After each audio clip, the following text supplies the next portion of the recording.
नामकुम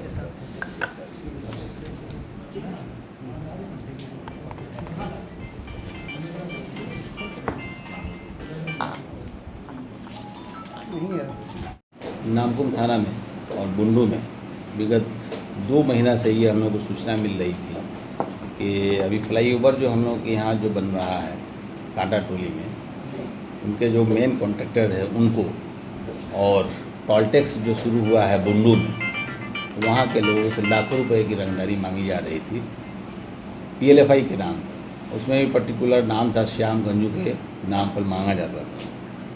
यदि अगर नहीं दोगे तो थ्रेट ऐसा था कि बस या तो जहाँ भी तुमको देखेंगे गोली मार देंगे, या जो तरह तरह का थ्रेट, बहुत गंदे टाइप का थ्रेट था।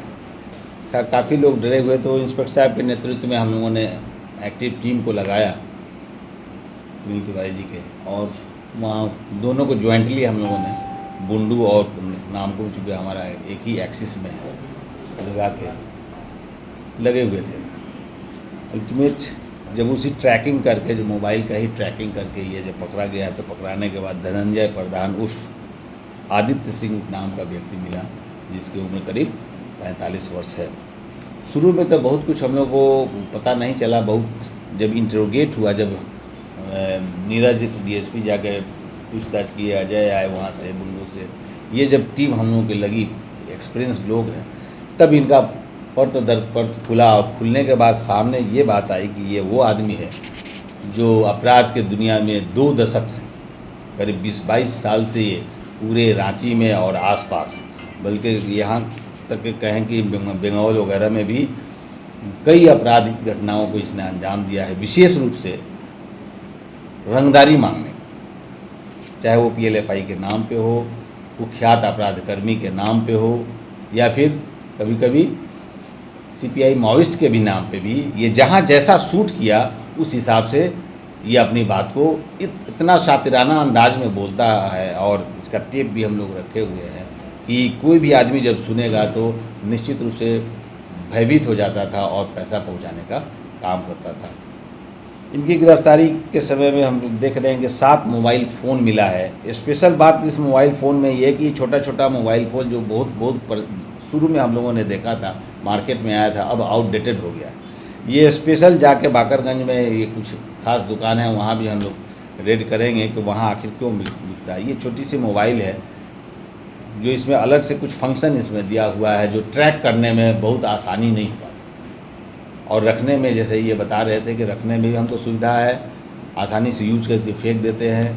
और नहीं तो मेन ये है टेक्निकली इसमें कहीं ना कहीं उससे पुलिस के ट्रैक से बचने के लिए भी ये इस तरह का मोबाइल इस्तेमाल करते हैं। 60 केस जो खुद को बता रहा है, जो कोतवाली थाना डोरंडा है, रातू का, आप देख रहे हैं सुखदेव नगर का, सदर हमारे यहाँ लोअर बाज़ार, जगन्नाथपुर का, नामकुम में बरियातू, लालपुर, रामगढ़ का भी 4-5 केस हम देख रहे हैं। बुआ थाना चाईबासा का केस है इनके विरुद्ध में, बालीडी बोकारो का केस है,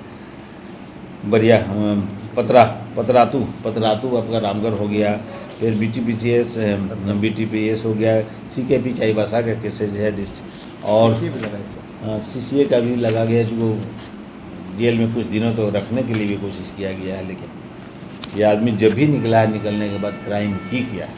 अभी फिर ये इसने एक्सेप्ट किया हम लोगों के सामने कि अब हम निकलेंगे, या जब जेल से अगर हम बरी होते हैं तो फिर अब विकास, सर्वांगीण विकास में जो लगा हुआ आम पब्लिक के साथ हम रहते हो, ये जिस तरह की बातें करता है तो देखते हैं हम लोग, ध्यान रखें। लेकिन हम लोग का कोशिश है कि इनको कन्विक्शन करावें, कन्विक्शन करा कर ज़्यादा से ज़्यादा दिन तक इनके जेल में बंद करके रखें।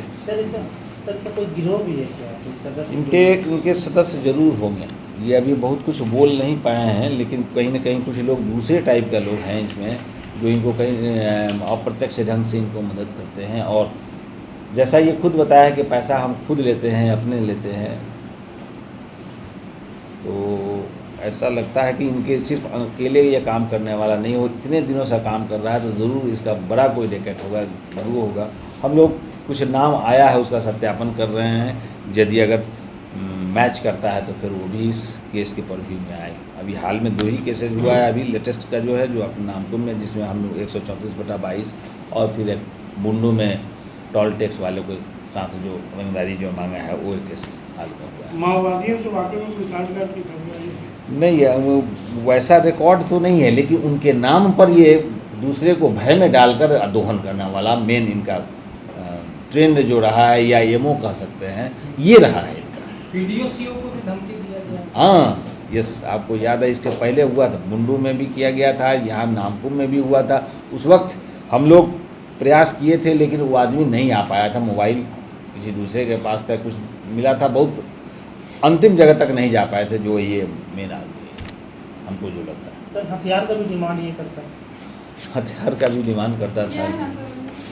हाँ, यही है कि इसके पहले जो टेंडर मैनेज किया उसमें हथियार का यूज़ किया हुआ, खुद उसको फायरिंग किया हुआ, पुराना केसेज है, देख रहे हैं। मतलब ये कह सकते हैं कि अपराध की दुनिया में ख़ास तौर से खौफ और भय पैदा करने का इसका मेन मोटो रहा है, और भयभीत करके बड़े बड़े लोगों को, ठेकेदार को, चाहे जो लोग भी हों,